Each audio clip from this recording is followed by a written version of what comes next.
ನಾಯಕರ ದೃಷ್ಟಿಯಲ್ಲಿ ಮಹಾನಾಯಕ ವಿಶೇಷ ಕಾರ್ಯಕ್ರಮಕ್ಕೆ ಮತ್ತೊಮ್ಮೆ ಸ್ವಾಗತ. Siddaramaiah, Scindia, BL Shankar, MP Nadagouda, Ramesh Jigajinagi, RV Deshpande, MP Prakash, ಒಬ್ರ ಇಬ್ರ, ಒಂದು ರೀತಿಯಲ್ಲಿ ರಾಮಕೃಷ್ಣ ಹೆಗಡೆ ಇವತ್ತಿನ ಎಲ್ಲ ರಾಜಕಾರಣಿಗಳಿಗೂ ಗುರು ಇದ್ದ ಹಾಗೆ. ಗುರು ಹಾಕಿಕೊಟ್ಟ ಹಾದಿಯಲ್ಲಿ ಅವ್ರು ನಡೀತಾ ಇದ್ದಾರಾ?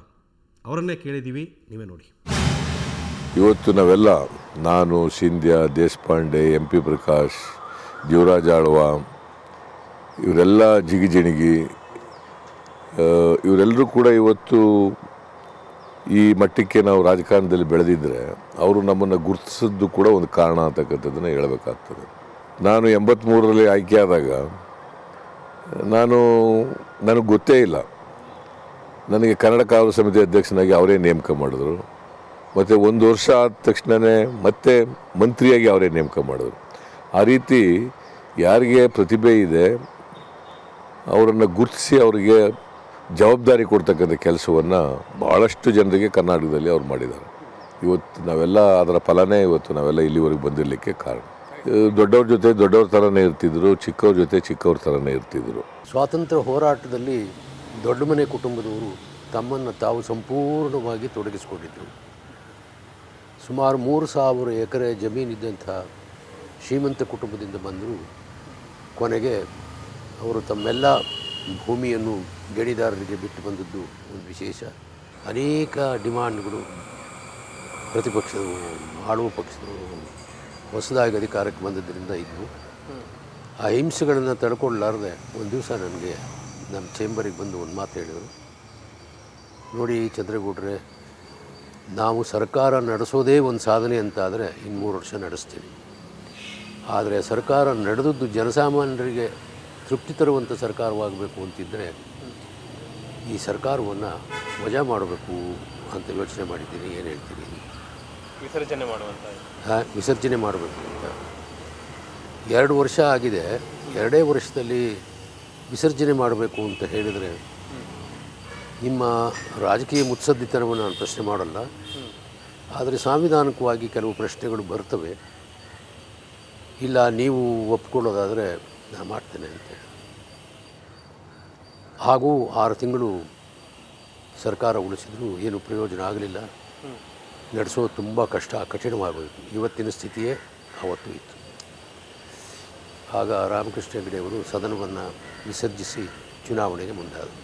ಜನರ ಕೈಗೆ ಅಧಿಕಾರ ಅದರ ಫಲವಾಗಿ ಪುನಃ ಪೂರ್ಣ ಬಹುಮತದೊಂದಿಗೆ ರಾಮಕೃಷ್ಣ ಹೆಗಡೆಯವರು ಮತ್ತೆ ಅಧಿಕಾರಕ್ಕೆ ಬರೋದಕ್ಕೆ ಸಾಧ್ಯ ಆಯಿತು. ಒಮ್ಮೆ ನಾವು ಕಾರಿನಲ್ಲಿ ಹೋಗ್ತಾ ಇದ್ವಿ.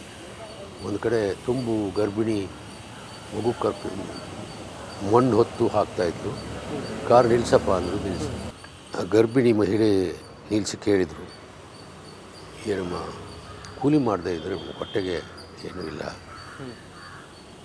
ಆದ್ದರಿಂದ ನಾವು ಕೂಲಿ ಮಾಡಲೇಬೇಕು, ಸಂಪಾದನೆ ಮಾಡದೇ ಇದ್ದರೆ. ತುಂಬು ಗರ್ಭಿಣಿ, ನಿನ್ನ ಗಂಡ ಏನು ಮಾಡ್ತಾನೆ? ಅವನು ಕೂಲಿ ಮಾಡ್ತಾನೆ, ಸಾಕಾಗೋದಿಲ್ಲ. ಈ ಪ್ರಸಂಗವನ್ನು ನೋಡಿದ ಮಾರನೇ ದಿವಸವೇ ಅವರು ಹೆರಿಗೆ ಬತ್ತಿ ಅನ್ನುವಂಥ ಶಾಸನಗಳು ಜಾರಿ. ರಾಮಕೃಷ್ಣ ಹೆಗಡೆಯವರು ಮುಖ್ಯಮಂತ್ರಿ ಆದಾಗ ಅವರ ಸಂಬಂಧಿಕರನ್ನೆಲ್ಲ ಊಟಕ್ಕೆ ಕರೆದಿದ್ದರು. ಇದೇ ಅವರು ಹೆಗಡೆಯವ್ರ ಮನೆಯಲ್ಲಿ ಊಟ ಮಾಡಿ ಆದಮೇಲೆ ಎಲ್ರಿಗೂ ದಕ್ಷಿಣೆ ಅದು ಇದು ಕೊಟ್ಟುಬಿಟ್ಟು, ಇವತ್ತಿನಿಂದ ನಾನು ಮುಖ್ಯಮಂತ್ರಿಯಾಗಿ ಇಳಿಯುವವರೆಗೆ ನಿಮ್ಮ ಸಂಬಂಧ ಇವತ್ತಿಗೆ ಕಳಿಸೋಯಿತು.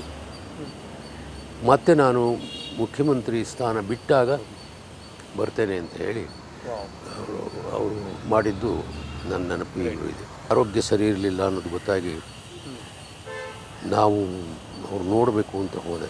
1.5 ಗಂಟೆಗಳ ಕಾಲ ನಮ್ಮ ಮತ್ತು ಅವ್ರ ಮಧ್ಯೆ ಚರ್ಚೆ. ಹೆಗಡೆಯವರು ಹತ್ತದ್ದನ್ನು ನಾನು ಅವತ್ತೇ ನೋಡಿದ್ದೆ. ಯಾಕೆ ಅಳ್ತಾ ಇದ್ದೀರಿ ಅಂದರೆ, ನನ್ನ ಜೀವನದಲ್ಲಿ ಒಂದು ದೊಡ್ಡ ತಪ್ಪು ಮಾಡಿಬಿಟ್ಟಿದ್ದೀನಿ ಚಂದ್ರಗೌಡ. ಏನು, ನಿಮ್ಮನ್ನು ವಿರೋಧ ಪಕ್ಷದ ನಾಯಕರಿಂದ ತೆಗೆದು ದೇಶಪಾಂಡೆ ಮಾಡಬೇಕಾಯಿತು. ಆ ಪ್ರಸಂಗ ನನ್ನ ಮನಸ್ಸಿನಲ್ಲಿ ಹಾಗೆಯೇ ಉಳಿದುಬಿಟ್ಟಿದೆ. ಉದಾಹರಣೆ ಹೇಳಬೇಕು ಅಂದರೆ, ಇವತ್ತಿರ್ತಕ್ಕಂಥ ಲೋಕ ಆಯುಕ್ತ ಹೆಗಡೆಯವರ ಆಲೋಚನೆಯ ಒಂದು ಭಾಗ. ಇತರ ರಾಜಕಾರಣಿಗಳಾಗ್ತಾ ಇದ್ದರೆ ಆ ಪ್ರಣಾಳಿಕೆಯಲ್ಲಿ ಹೇಳಿದ್ದನ್ನು ಅವ್ರ ನೆನಪಲ್ಲಿ ಇಟ್ಕೊಳ್ತಾ ಇರಲಿಲ್ಲ. ಈ ವ್ಯಕ್ತಿ ಜನರಿಗೆ ಕೊಟ್ಟಂಥ ಭರವಸೆಯನ್ನು ಮೊದಲು ಪೂರೈಸಬೇಕು ಅನ್ನೋ ಒಂದೇ ಒಂದು ಕಾರಣಕ್ಕಾಗಿ 84ನೇ ಇಸವಿಯಲ್ಲೇ ಈ ಒಂದು ಕರ್ನಾಟಕ ಲೋಕಾಯುಕ್ತ ಕಾಯ್ದೆಯನ್ನು ಜಾರಿಗೆ ತರೋಕ್ಕೆ ಪ್ರಯತ್ನ ಮಾಡಿದ್ರು.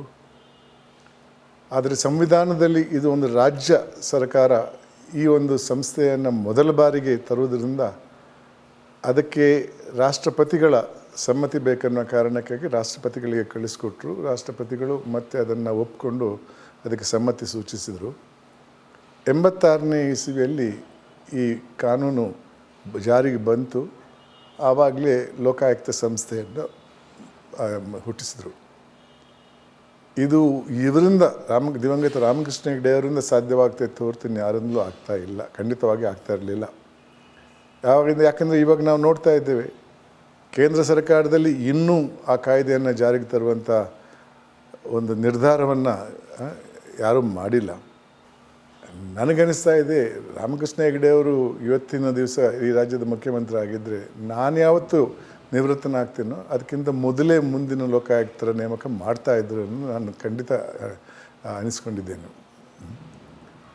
ಅದರಿಂದ ಒಂದು ಮೌಲ್ಯದ ಆಧಾರದ ಮೇಲೆ ರಾಜಕೀಯವನ್ನು ಮಾಡುವಂಥ ವ್ಯಕ್ತಿ ಅಂದರೆ ಅವರೊಬ್ಬರೇ ಅಂತ ಕಾಣಿಸ್ತದೆ. ನೋಡಿ, ಕರ್ನಾಟಕ ಲೋಕಾಯುಕ್ತ ಕಾಯ್ದೆ ದೇಶದಲ್ಲಿರುವಂಥ ಇತರ ರಾಜ್ಯಗಳ ಕಾಯ್ದೆಗಳಿಗಿಂತ ಮೇಲ್ಪಟ್ಟದ್ದು. ಆದರೂ ಸುಮಾರು 25 ವರ್ಷ ಆಗ್ತಾ ಬಂತು ಈ ಸಂಸ್ಥೆಯನ್ನು ಕಟ್ಟಿ.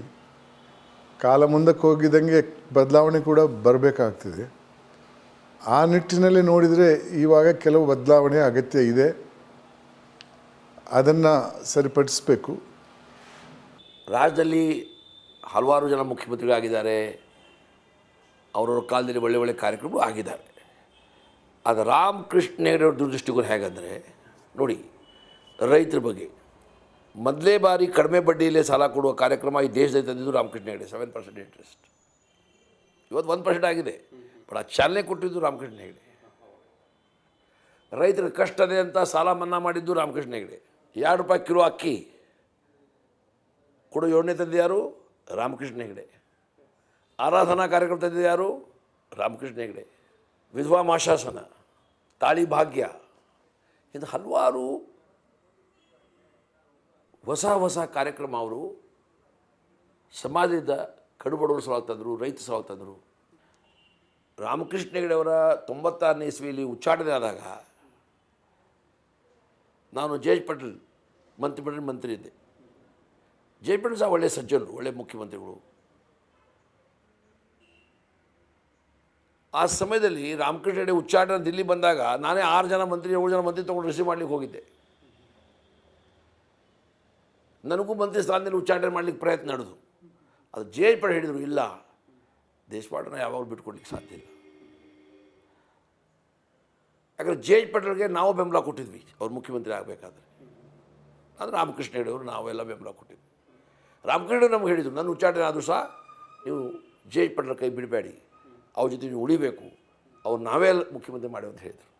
ಅದರ ನಂತರ ಯಾವಾಗ ಅವರು ನಮ್ಮ ಅವಶ್ಯಕತೆ ಇತ್ತು ಆವಾಗ ನಮಗೆ ಹೇಳಿದ್ರು, ನೀವು ಇವಾಗ ರಾಜೀನಾಮೆ ಕೊಟ್ಟು ಹೊರಗೆ ಬರ್ರಿ ಅಂತ. ಸೊ 98ನೇ ಜನವರಿಯಲ್ಲಿ ನಾನು ಸ್ವತಃ ಜೆ.ಎಚ್. ಪಟೇಲ್ ಹೋಗಿ ಭೇಟಿಯಾದೆ. ಅವ್ರಿಗೆ ಹೇಳಿದೆ, ಸರ್ ಹೀಗಿದೆ, ಇಲ್ಲ ದೇಶಪಾಂಡೆ ಹೋಗಬೇಡ, ಯಾಕೆ ಹೋಗ್ತೀನಿ ಪಾಪ ಅವ್ರು ಹೇಳಿದರು. ಅದನ್ನು ಅವನು ರಮೇಶ್ ಜಿಗಜಿಣಗಿ, ಅಜಯ್ ಸರ್ನಾಯಕ್, ಗುರುಪಾದಪ್ಪ ಸಮಯದಲ್ಲಿ ರಾಜೀನಾಮೆ ಕೊಟ್ಟು ಹೆಗಡೆ ಜೊತೆ ಹೋದ್ವಿ. ಒಂದು ಒಂದು ಒಂದು ತತ್ವದ ಆಧಾರ ಮೇಲೆ ಹೋದ್ವಿ, ಒಂದು ಸಿದ್ಧಾಂತದ ಆಧಾರ ಮೇಲೆ ಹೋದ್ವಿ. ಭಾಳ ಶಿಟ್ ಕಡಿಮೆ ಅವ್ರಿಗೆ. ಶಿಟ್ ಬಂದರೆ ಯಾರು ಮುಂದೆ ನಿಲ್ಲಿಕ್ಕೆ ಸಾಧ್ಯ ಆಗ್ತಿದ್ದಿಲ್ಲ. ಅದು ಆ್ಯಸ್ ಶಿಟ್ ಭಾಳ ಕಡಿಮೆ. ಯಾವಾಗಲೂ ನಗುಮುಖ, ಭಾಳ ಅಟ್ರಾಕ್ಟಿವ್ ಪರ್ಸನಾಲಿಟಿ. ಹೆಣ್ಮಕ್ಳು ಭಾಳ ಆಕರ್ಷಣೀಯ ವ್ಯಕ್ತಿ. ಭಾಳ ಜನ ಹೆಣ್ಮಕ್ಳು ಮೆಚ್ಚಿದ್ರು ಅವ್ರು. ಯಾಕಂದರೆ ಆ ಥರದ ಮಾತಿತ್ತು, ಆ ಥರದ ಆಕರ್ಷಣೆ ಇತ್ತು, ಅಷ್ಟೇ ಗಾಂಭೀರ್ಯ ಕೆಲಸತೆ ಇತ್ತು. ಅವ್ರ ಒಂದು ಸ್ವಭಾವ ಏನಂದರೆ ತಕ್ಷಣ ಅವ್ರು ಯಾರೋ ನಂಬಿಡ್ತಿದ್ರು.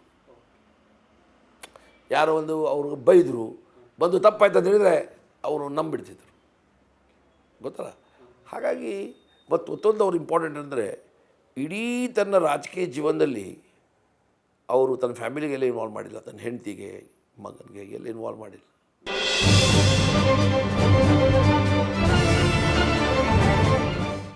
ಹೆಗಡೆ ಕಣ್ಣೀರು ಹಾಕಿದ್ದು ಯಾವಾಗ? ಪ್ರಧಾನಿಯಾಗುವ ಅರ್ಹತೆ ಇದ್ದು ಆ ಹುದ್ದೆ ಸಿಗಲಿಲ್ಲ ಯಾಕೆ? ಇವೆಲ್ಲ ಪ್ರಶ್ನೆಗಳಿಗೂ ಕೂಡ ಮುಂದಿನ ಭಾಗದಲ್ಲಿ ಇನ್ನೂ ಅನೇಕರು ಮಾತಾಡಿ ನಿಮಗೆ ಉತ್ತರ ಹೇಳ್ತಾರೆ. ಒಂದು ಚಿಕ್ಕ ಬ್ರೇಕ್ ನಂತರ.